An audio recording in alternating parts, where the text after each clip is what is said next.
Olá, sejam bem-vindos a mais um vídeo aqui do canal Teofilia. Hoje nós teremos uma novidade.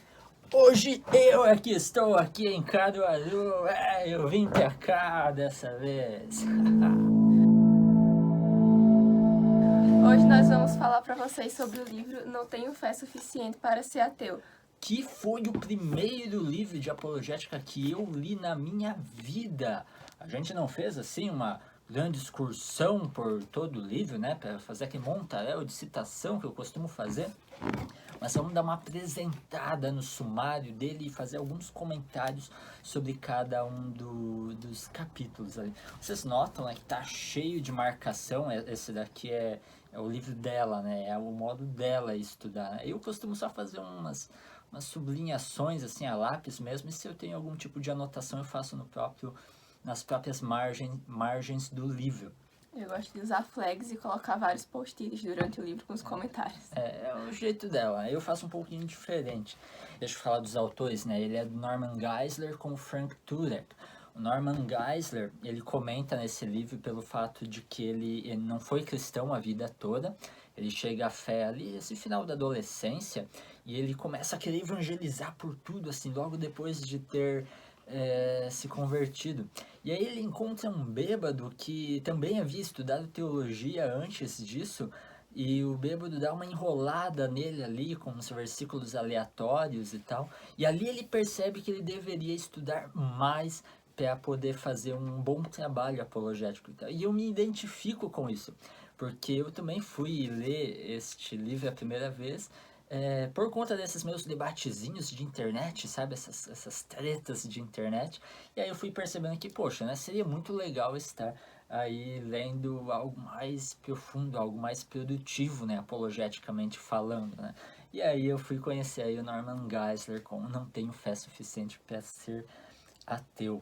E no meu caso foi a indicação do pastor da minha igreja. E enfim, então temos... Um minutinho. Eu recomendo seguir o Frank Turek no Instagram, que ele posta uns conteúdos legais de apologética. Olha, nem eu sigo ele, legal, até eu vou seguir o conselho. Então temos prefácio dos autores, quanta fé você precisa para acreditar nesse livro, enfim, não há muito o que comentar, agradecimentos.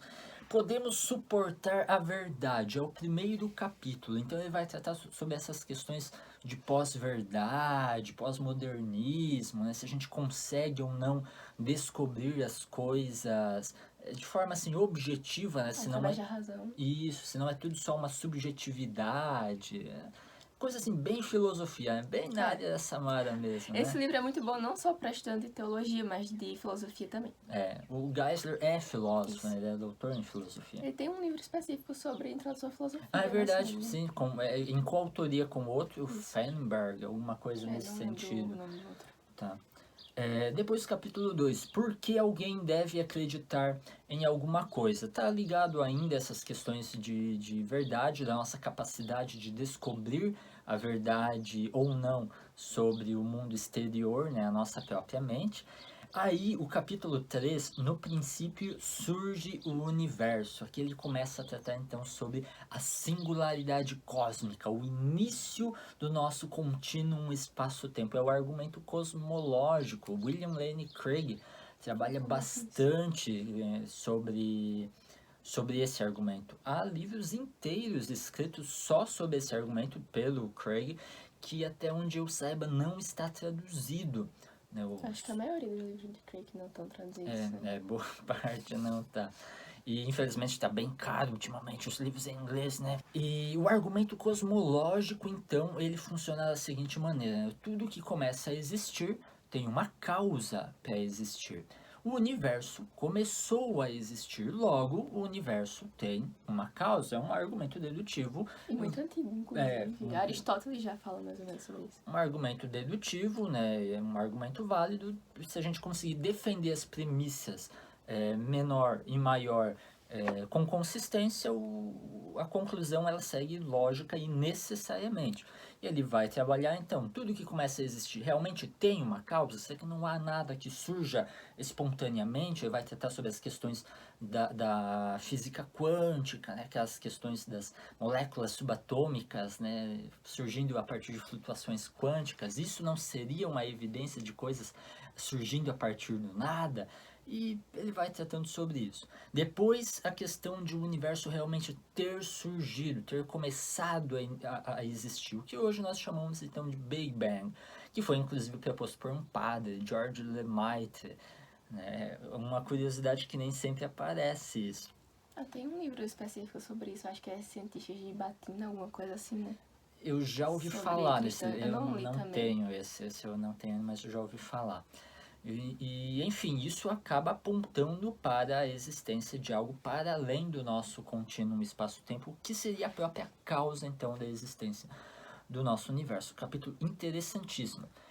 Um pouquinho depois, ele vai para projeto divino. Também está ligado à questão do universo, mas aqui sobre a sintonia fina do universo. Ou seja, não apenas o início do nosso universo aponta para um criador para além do nosso contínuo espaço-tempo, como aponta para um criador intencional do nosso universo, né? Que ele criou com uma finalidade de haver seres humanos aqui, seres inteligentes aqui. Né? Há quatro forças fundamentais no nosso universo: força eletromagnética, força gravitacional, força nuclear forte e força nuclear fraca. E elas estão ajustadas de tal modo para possibilitar a existência da vida. Né? Se a gravidade fosse um pouquinho maior, por exemplo, o universo já teria se colapsado logo no início. Se ela fosse menor, então as estrelas não teriam se formado, né? Teríamos aí um mar de hidrogênio só, não teríamos galáxias nem nada disso, a vida não seria possível.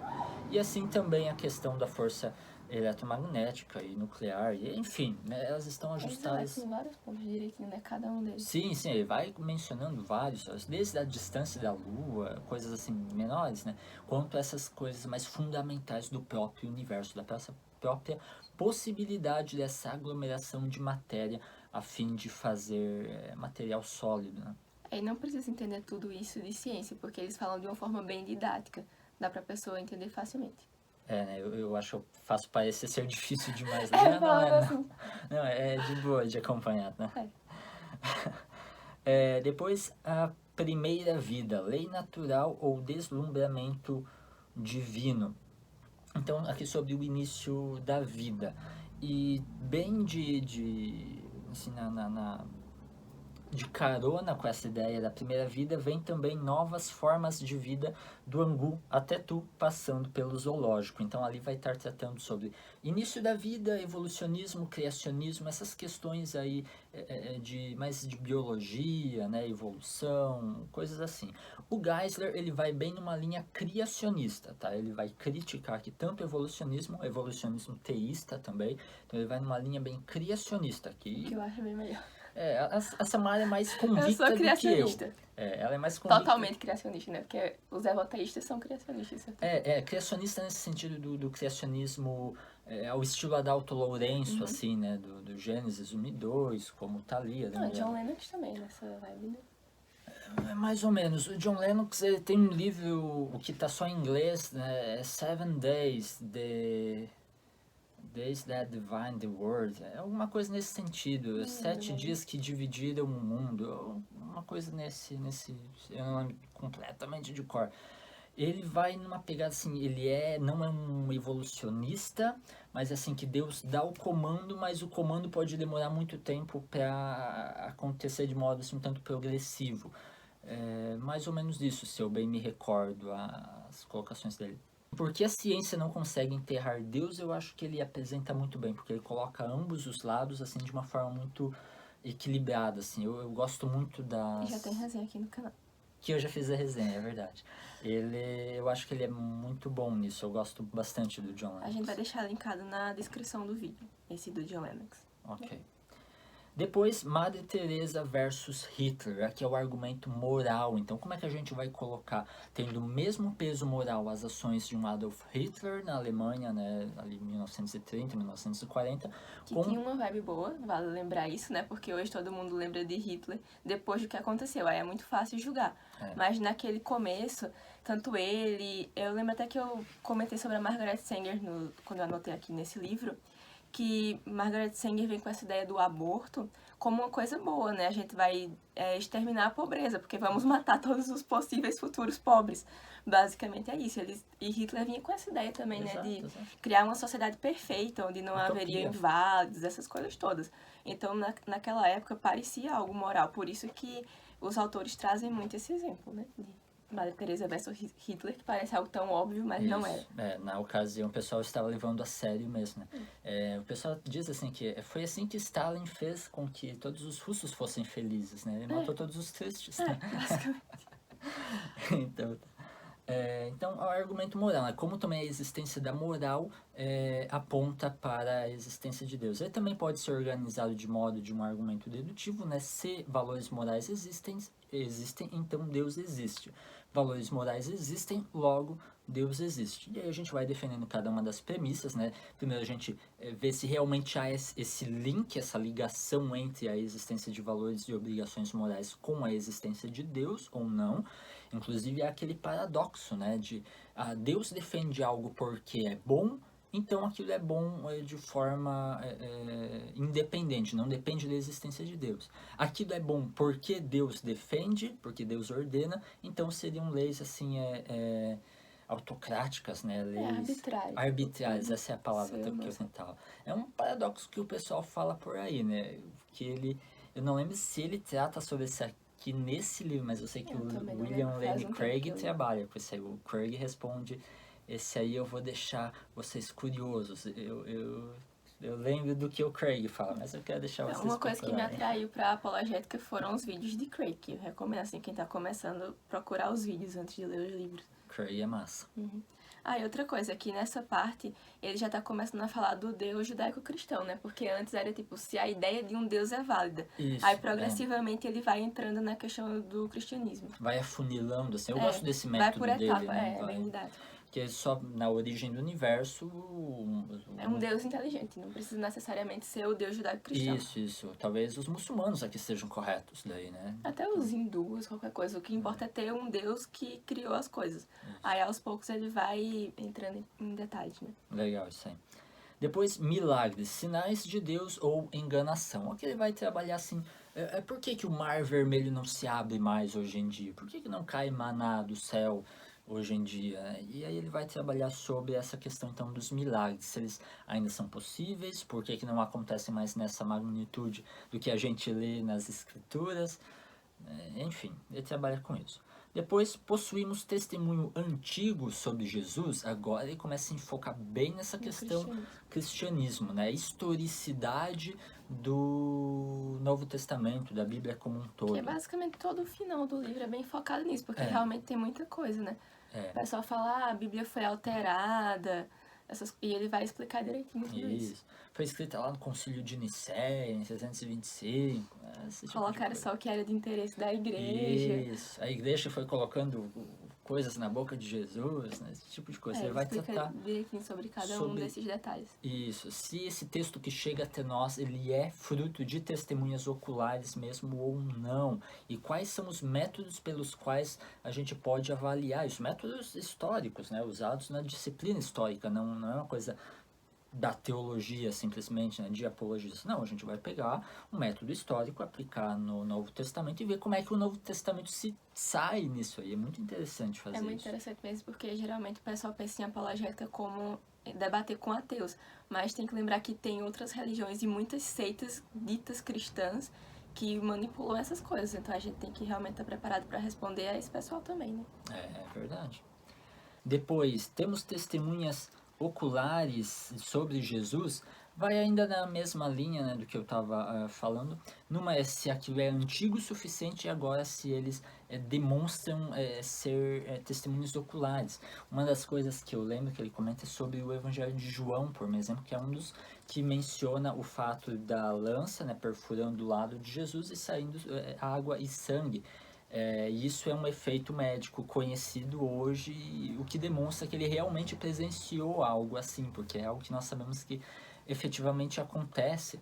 E o fato de eles mencionarem várias pessoas históricas reais, locais reais, rotas marítimas de forma correta. Dá para comparar com os documentos romanos também, né? Fontes extra-bíblicas, o que é bem importante. Isso. Tudo isso demonstra que eles realmente estavam lá e realmente estavam presenciando. É aquilo que o Craig Blomberg depois vai dizer, que a gente acaba dando o benefício da dúvida, aonde a gente consegue avaliar, onde a gente consegue verificar a Bíblia, o Novo Testamento, ele se mostra assim preciso, ele realmente acerta. Então a gente dá o benefício da dúvida para aquilo que a gente não consegue verificar, né? Não consegue avaliar, porque não há motivos para acreditar que ele tenha mentido em algumas coisas, enquanto outras ele esteja completamente correto. Tá? Exceto, é claro, se a gente estiver partindo desses pressupostos antissobrenaturalistas, né? Mas aí é uma questão filosófica e não histórica, né? Por conta da nossa própria filosofia, nossa própria cosmovisão, cortar essa possibilidade logo de cara. Tá? Eu acho interessante que ele fala que se fosse uma história inventada seria completamente diferente. Jesus não teria sido encontrado por mulheres, que o testemunho não era muito válido na época. Tem uma série de coisas que ela linka direitinho, que você começa a pensar, realmente, se fosse uma história inventada, seria uma história muito ruim. Isso. Esse é o critério do constrangimento, por exemplo. Não haveria a questão de Pedro ter negado, de Tomé ter duvidado, coisas que acabam constrangendo eles, né? Constrangendo a igreja como um todo, né? Até o Bart Ehrman coloca assim de que é um livro de Jesus existiu ou não. E ele, Bart Ehrman, vocês sabem, é um agnóstico com tendências ateístas, ele se coloca assim. E o Ehrman ele coloca então que, olha, essa parte aqui de Jesus ter morrido crucificado, com certeza é verdade, porque nenhum judeu teria inventado um Messias que morre crucificado. Quem morre crucificado é maldito para o judaísmo. Então, é o critério do constrangimento, né, que eu acabei de falar. O que vale para o Antigo Testamento também, né? Porque geralmente aqueles povos antigos colocariam os heróis como basicamente perfeitos e no Antigo Testamento não acontece isso. Né? É muito bacana isso na Bíblia, ela não esconde as falhas né, do pessoal. Depois, as 10 principais razões pelas quais sabemos que os autores do Novo Testamento disseram a verdade. A gente já deu uns spoilers aqui desses critérios todos, né? De similaridade, constrangimento, tem vários critérios que são bem do método histórico mesmo. Até, isso aqui, uma das coisas que ele menciona é um tal de Simon Greenleaf, que foi o cofundador do curso de Direito em Harvard, né, coitado, né? E esse cara, ele escreve um livro, Testemunho dos Apóstolos, que infelizmente também não está traduzido e nem em inglês eu encontrei mais esse livro para vender. Mas, poxa, alguém do naipe dele, assim, ele avaliou, né, a questão, comparando os testemunhos que ele está acostumado, né, na questão da investigação criminal e tudo mais, e avaliou com esses métodos esse testemunho que os apóstolos então dão, né? São verdadeiros ou eles estão mentindo lá e tal. E aí a conclusão dele é que, sem sombra de dúvida, estão falando a verdade, eles estão dispostos a morrer pelo que eles estão falando ali. Então é algo a se considerar isso. Tem outro livro nesse estilo, acho que se chama Cold Case Christianity, eu acho que não tem em português, que também é tipo investigação criminal para mostrar mais ou menos como seria cientificamente essa questão da veracidade do Novo Testamento, né? Esse eu não lembro de quem que era, lembra? Não lembro o nome do autor. De cor, eu não lembro desse. Ah, tá. Jesus realmente ressuscitou dos mortos? Aqui então vai tratar bem sobre a conclusão, né, de todo esse processo ali, das testemunhas oculares, de estar falando a verdade, ser coisas muito antigas, a questão no número de cópias que nós temos, o que atestam, né, a gente pode comparar uma com a outra para ver que a gente tem ainda o texto original, atestação de múltiplas fontes desse fato histórico da ressurreição de Jesus, tudo isso. Ele vai citar bastante o Gary Habermas, que é uma das grandes autoridades no que diz respeito a essa argumentação toda aí da ressurreição de Jesus. Outro caso que nós não temos livros traduzidos do Gary Habermas, né? Deveríamos. Tem um filme interessante sobre isso, que se chama Ressurreição, com Joseph Fiennes. É tipo a visão de um soldado romano, que vinha daquela teoria de que o corpo foi roubado, essas coisas assim. E ele vai prestando mais atenção e ele acaba tendo uma visão interessante. Isso. Essa é... Bem lembrado isso, essa é uma das alternativas, né, das explicações alternativas. Há algumas, né, os discípulos falavam a verdade, mas estavam alucinados, os discípulos roubaram o corpo e estavam mentindo de verdade, né, eles estavam realmente inventando coisa, ou as mulheres foram no túmulo errado e daí acharam que ele ressuscitou. Há uma série de tentativas de explicar os fatos historicamente aceitos. Teorias da conspiração. Isso, essas teorias assim. E aí demonstra por que cada uma delas falha em algum aspecto, né? A partir da navalha de Ockham, ali todas elas precisam ser eliminadas, né? A única que realmente explica todos os fatos ali, né? Uma inferência, a melhor explicação será a real ressurreição corporal de Jesus dentre os mortos. Depois, quem é Jesus? Deus? Ou apenas um grande professor de moral? Isso é uma coisa que é muito válida até hoje, porque é muito e muito comum que o pessoal diz assim, não, Jesus é um cara legal, Jesus tem uns ensinamentos bacanas, mas não tem essa de Jesus ser Deus, de Jesus ter ressuscitado, essas coisas aí que a igreja cristã depois fica falando. E aí isso me lembra muito aquela questão do que o Lewis coloca, né? Ou Jesus é mentiroso, ou ele é completamente louco, ou ele realmente é o Filho de Deus, né? As coisas que ele traz, as coisas que ele faz e diz, não abrem espaço para essa questão aí de só um mestre da moral que ensina coisas bonitas, né, bacanas. Não, ele afirma categoricamente, ele age como o Filho de Deus, né? Como o que mais tarde com a cristalização da doutrina cristã a gente vai chamar de trindade, então, né? A segunda pessoa, então, da trindade. Foi em Cristianismo Puro e Simples, né, que ele falou isso? Acho que é. Porque a gente vê tanta coisa de Liz que acaba se confundindo de onde é que foi cada um. Mas eu vou deixar a resenha de Cristianismo Puro e Simples linkada aqui na descrição também, no meu blog. Tá, que susto, eu não lembrava de ter gravado sobre Cristianismo Puro e Simples. Então tá. O que Jesus ensinou sobre a Bíblia? O que Jesus fala sobre... Claro, no tempo de Jesus nós ainda não temos o Novo Testamento, né? Nós temos tão somente o Antigo, né? Mas o que chega para nós no Novo Testamento é a compilação, né, das memórias das testemunhas oculares, né? A gente tem que até pensar, lembrar que a cultura judaica de então não é uma cultura como a nossa, que tem sempre tudo escrito, então a gente não exercita a nossa memória. Ali nós estamos em uma cultura que é completamente oral, então eles estão acostumados a decorar muita coisa, muito jovens já, eles já decoram toda a lei já muito novos, né? Então é um contexto bastante diferente do nosso. É um erro comparar a questão da testemunha ocular, da tradição oral da Bíblia como um telefone sem fio, por um exemplo. Não é a mesma coisa, não é o mesmo. Isso é importante destacar. Em toda a civilização antiga já assim. Isso. Depois, conclusão. O juiz, o rei servo e a tampa da caixa. Por que tampa da caixa?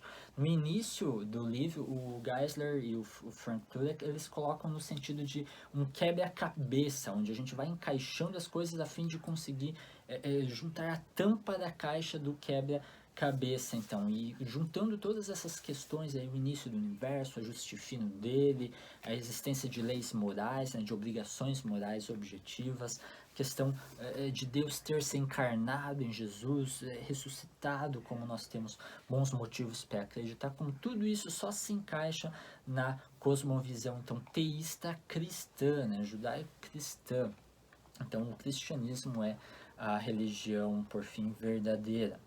E aí nós temos alguns apêndices aqui também. Apêndice 1. Se Deus existe, então por que existe o mal? Aquele típico argumento ateísta, né, da existência do mal, né? Se Deus é todo poderoso, todo amoroso, ele sabe que o mal acontece, ele pode fazer alguma coisa contra ele não faz. Por quê? E aí o Craig também lida com isso, mas o Geisler aqui vai trabalhar com esse argumento. Inclusive, o livro foi lançado em 2004 e vale lembrar que uma das coisas que contribuiu meio que para o ressurgimento da apologética foi o 11 de setembro. O novo ateísmo ganha muita força a partir forte. dali. E aí, claro, os apologistas não deixam por baixo. Começaram a responder. Exato. Prontamente. E a altura, né? Apêndice 2. Isso não é apenas a sua interpretação? É questão assim, cara, isso é você que acha e nada a ver. Essa é a tua verdade, eu tenho a minha, né? E aí, por último, apêndice 3, porque o Seminário de Jesus, né, Jesus Seminar, não defende Jesus. O Jesus Seminar é um grupo, então, de estudos a respeito do Jesus estoico, mas que são um tanto liberais e vem com umas ideias bem esquisitinhas, né? Eles vão partir do pressuposto de que a Bíblia ela é tendenciosa, de que os cristãos posteriores colocaram muita coisa na boca de Jesus, que não é realmente de autoria dele, e eles só vão acreditar naquilo que pode ser comprovado a partir do critério da dupla similaridade, que só é realmente de Jesus aquilo que não vem do judaísmo anterior a Jesus e aquilo que a igreja posterior não é muito enfática, não fica defendendo muito, porque eles acham que essa igreja, então, na ânsia de defender aquilo, teriam posto essas coisas na boca de Jesus só para mostrar, ó, tá vendo? Jesus falava isso, quando na verdade eles aqui inventaram, né? E só que partindo só desse critério, o que a gente consegue é um Jesus completamente paranoico, né? Porque ele não foi influenciado em nada pelo judaísmo e ele não consegue influenciar em nada a igreja posterior. Isso não faz sentido algum. Por isso eles são muito criticados. Eles acabam chegando só num Jesus assim, bem rasinho, né? Um Jesus com muita pouca coisa, né? E aí hoje a gente já sabe que há muitos outros critérios a serem considerados também, né? Não só esses. Eu acho que esse livro é muito bom para jovens universitários, porque quando chega na faculdade, começa a lidar muito com essas questões, né? Muitos professores ou vão ser muito liberais, como eu tive no meu caso, professores que se diziam cristãos, mas que tinham uma visão muito liberal, ou então professores ateus que começam a atacar demais. Então, antes de entrar na faculdade, seria interessante ler esse livro. E também ele é bom em estudos em igreja, porque no final de cada capítulo tem umas perguntas, então é um livro bem didático, né? É um bom livro, é um livro bem bacana, para colocar os neurônios para funcionar, né? E mesmo assim, se não houver o caso dos professores, mas os colegas sempre dão uma, né? Que nem sempre, há muitos professores que realmente até têm a sua visão, mas eles conseguem seguir assim de uma forma neutra, não são militantes. Mas os colegas não tem muita dó não, né? Então é bacana estar preparado, assim, né? Pedro já falava, né? Estejam preparados para dar a razão da fé que há em vocês. Mas então é isso aí, pessoal. Essas são as nossas impressões e a nossa apresentação a respeito de não tenho fé suficiente para ser ateu. Falou!